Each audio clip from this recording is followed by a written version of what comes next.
Nora, you talked about the, I mean, okay, I think we agree now that the borders are going to remain closed. There is no logic at all, other than commercial gain, which could cause be like long-term suicide.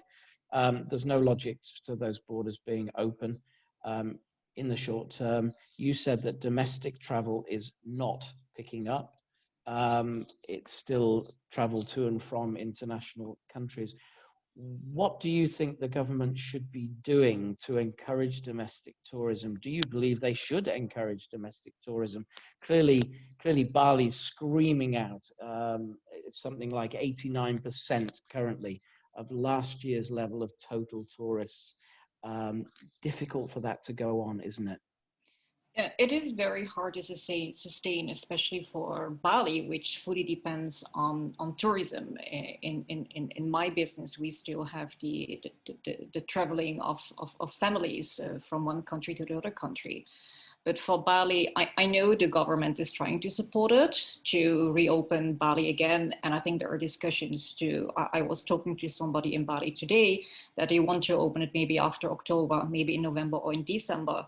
But the problem that Bali was facing in the last weeks or last 2 months after they reopened for domestic tourism is that the rapid tests did not show good results. I mean, there is a 25% chance that you get the wrong result.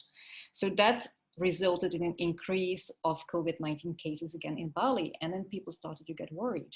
The problem is with this pandemic, it is so hard to control, not only for Indonesia, for all countries, even for Singapore, for the UK, for the United States, I mean, the biggest world power. So how are we, it is at this stage, I think we still have to focus on how can we flatten the curve? How can we stop the explosion of increasing cases, which we are seeing in Jakarta right now?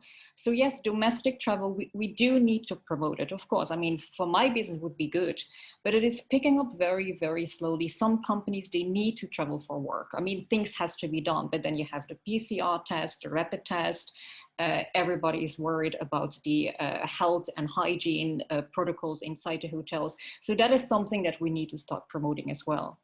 Having said that, I think in this case, still the health issue is the most important.